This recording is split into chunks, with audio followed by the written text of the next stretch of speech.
है। एक व्यक्ति किसी दूरी को 12 किलोमीटर प्रति घंटा की चाल से तय करता है। कितनी?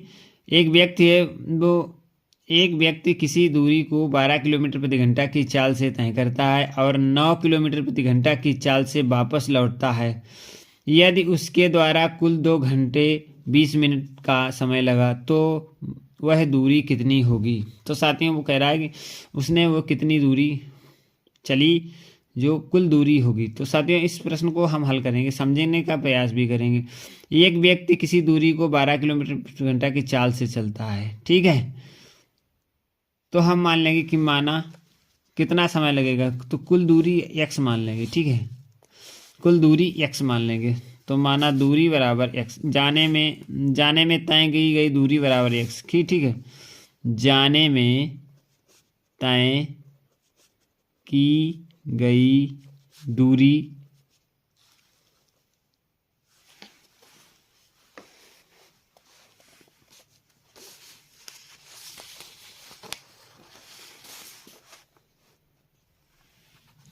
जाने में तय की गई दूरी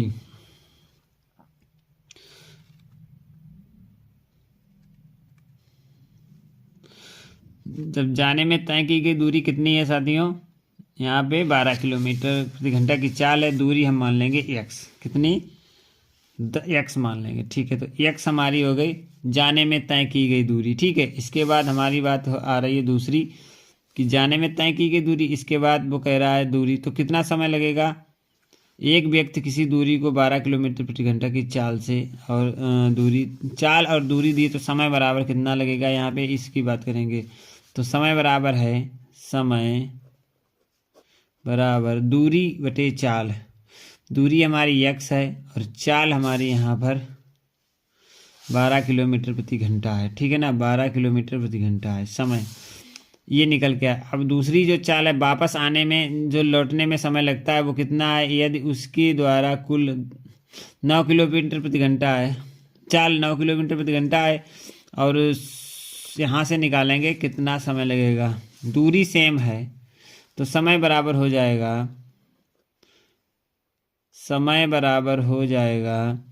x बटे 9।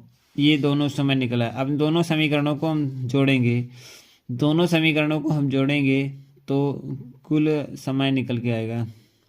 तो कितना है? x बटे 12 प्लस x बटे 9 बराबर है 2 घंटे 20 मिनट, 2 घंटे 20 मिनट है, ठीक है ना। साथियों मिनट को हम घंटे में परिवर्तित कर लेंगे क्योंकि ये समय हमारा जो इधर वाला दिया है वो घंटे में है, ठीक है। तो इसे हम क्या करेंगे, इसे जोड़ते हैं।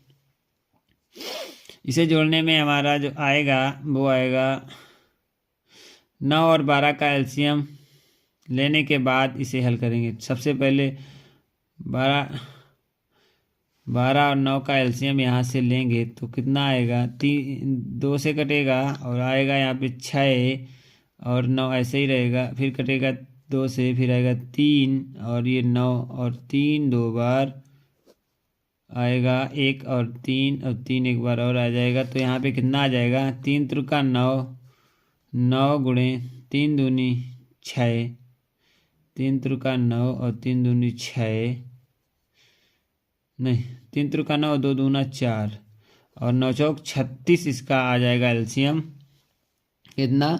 9 चौक 36 इसका एलसीएम आ जाएगा। और यहाँ पे 12 3 36 तो यहाँ पे 3x हो जाएगा और 9 चौक 36 तो यहाँ पे 4x हो जाएगा बराबर 2 घंटे है ना। तो 2 घंटे, मिनट को हमें घंटे में बदलना है तो कितना हो जाएगा? 60 बटे 20 20 बटे 60 हो जाएगा, क्योंकि 20 बटे 60 हो जाएगा। तो ये हमारा हो गया, ठीक है। इसके बाद इसे हम जोड़ेंगे तो 4 3 7 x हो जाएगा बराबर हो जाएगा 36 के। और यहाँ पे जो हमारा आया है इसे हम थोड़ा हल कर देंगे, 0 से 0 काट देंगे और यहाँ पे आया है 20 और 2 से काटेंगे तो 2 1 2 हो जाएगा और 2 3 6 हो जाएगा। ये आ जाएगा 2 सही 1 बटे 3। तो इसे थोड़ा और हल कर लेंगे और समझेंगे कि किस प्रकार से ये हल होगा।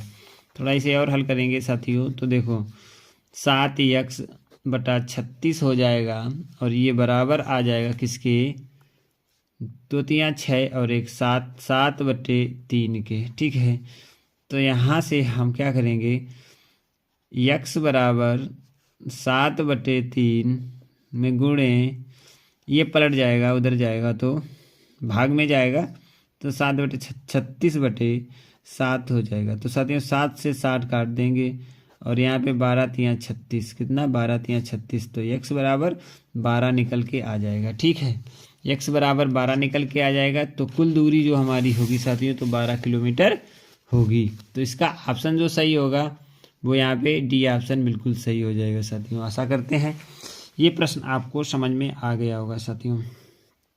चलते हैं अगले महत्वपूर्ण प्रश्न की तरफ। अगला महत्वपूर्ण प्रश्न क्या कहता है, अगला महत्वपूर्ण प्रश्न साथियों कहता है कि 8 किग्रा तथा 350 ग्राम से 3 किग्रा 178 ग्राम को घटाइए। तो क्या करेंगे, आइए इसको हम घटाते हैं। कितना है 8 किग्रा मतलब 8 kg 350 ग्राम, तो यहाँ पे 8 kg और 350 ग्राम, ठीक है, को 3 kg और 178 ग्राम से घटाना है। ठीक है साथियों, तो इसे घटा देंगे यहाँ पे माइनस, तो कितना आ जाएगा, यहाँ से लेंगे दाई, यहाँ हुआ 10, 10 से 8 जाएगा, बचेगा 2, कितना बचा 2 बचा, यहाँ पे बचा 4, यहाँ से लिए दाई 7 दूनी 14 की बचा यहाँ पे 7। अब यहाँ पे देखेंगे बचा है 2, 2 से 1 जाएगा, बचेगा 1 और ये हो जाएगा यहाँ पे ग्राम और यहाँ पे लिख जाएगा केजी। 8 से 3 जाएगा 5, तो 5 kg 172 ग्राम होगा, जो कि ऑप्शन नंबर ए इसका बिल्कुल सही हो जाएगा साथियों। आशा करते हैं ये प्रश्न सभी को समझ में आ गया होगा। चलेंगे अगले महत्वपूर्ण प्रश्न को शानदार तरीके से हल करेंगे। लिखा है किसी घन के एक सतह का क्षेत्रफल 256 वर्ग मीटर है, तो घन के विकर्ण की लंबाई क्या होगी।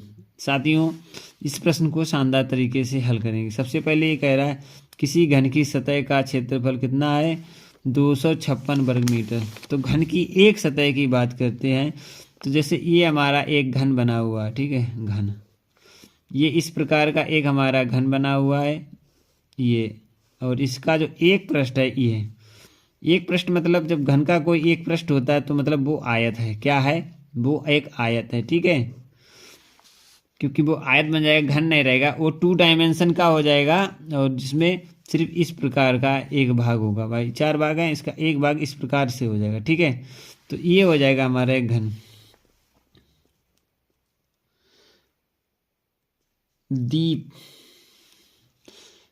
दीप्ति ब्लॉग, आपका स्वागत है दीप्ति जी। और यहाँ पे आप देखेंगे तो इस प्रकार का जो घनाव है हमारा वो इस प्रकार के एक और इसका जो क्षेत्रफल है साथियों वो दिया है 256 दिया है, हाँ 256 दिया है वर्ग सेंटीमीटर है। अब हम क्या करेंगे, तो घन के विकर्ण की लंबाई क्या होगी। ठीक है, तो यहाँ पे साथियों जो ये हमारा जो घनाभ है वो ए स्क्वायर बराबर दिया है कि 256 है भैया। ठीक है, सुबह सुबह बच्चे जुड़ते हैं हमारी बहना, और क्या है कि यहाँ पे इस समय सभी बच्चे अपनी पढ़ाई करने का तैयारी करते हैं और सुबह सुबह पढ़ाने में बच्चे को एकदम अंदर तक जाता है और माइंड में वो बैठ जाते हैं सारे सवाल, क्योंकि इस समय मनुष्य के दिमाग में टेंशन कम होती है, सुबह सुबह उठा होता है और एकदम बिल्कुल फ्रेशनेस होता है। तो फ्रेशनेस में किसी चीज़ को याद किया गया या पढ़ाया गया उसे हमेशा याद रहता है। इसलिए हमारा एक उद्देश्य है कि हम सुबह 5:30 से 6:30 के बीच में ये मैथमेटिक्स का लाइव सेशन चलाते हैं, और जो भी साथी हमारे इस लाइव सेशन में पढ़ना चाहते हैं और इसमें जो समझना चाहते हैं, तो इसके लिए हम लोग इतना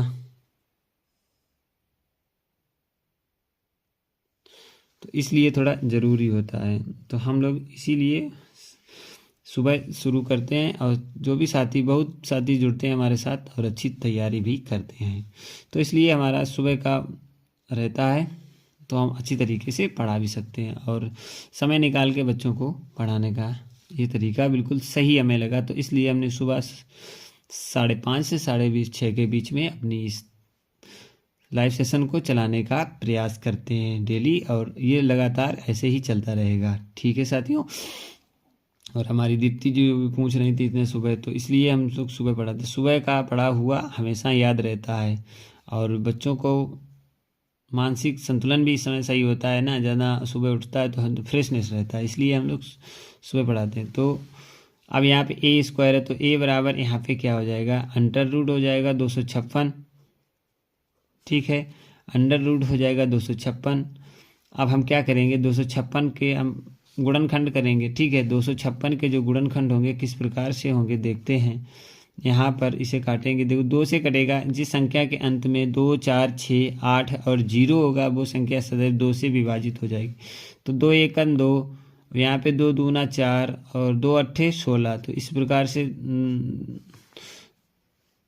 2 एकन 2, 2 दूना 4, 2 अट्ठे 16। अब इसे 128 आया, फिर अभी 2 से कट जाएगा, 2 छंग 12, 2 चाकू 8। इसी प्रकार से इसे हम काटते रहेंगे। यहाँ पे आएगा 2, 2, 2 तिया 6 और 2 दूना 4, यानी कि 32 आ गया। और फिर आधा इसका 16 आ जाएगा, फिर इसका आधा 8 आ जाएगा, फिर इसका आधा 4 आ जाएगा, और फिर इसका आधा 2 आ जाएगा, और फिर इसका आधा 1 आ जाएगा। तो ये हमारे इसके 256 के गुणनखंड हुए। क्या हुए, अब हम क्या करते हैं, जब हमारा अंडर रूट के अंदर होता है 2 गुणे 2, कितनी बार है, 1, 2, 3, 4, 5, 6, 7, 8 बार है। 2 गुणे 2 3 बार, 4 बार, 5 बार, 6 बार, 7 बार और 8 बार। तो ये है। अब जब अंडर रूट से हम बाहर निकालते हैं तो क्या करते हैं साथियों, जब हम अंडर रूट से बाहर निकालते हैं तो जोड़े में निकालते हैं। ठीक है, जोड़े में बाहर निकलेंगे, कितने निकलेंगे बाहर, 4 निकलेंगे। 2 गुणे 2 गुणे 2 गुणे 2। तो इसका जो गुणनफल आएगा वो कितना आएगा, 2 दूनी 4, 4 दूनी 8, 8 दूनी 16 आएगा।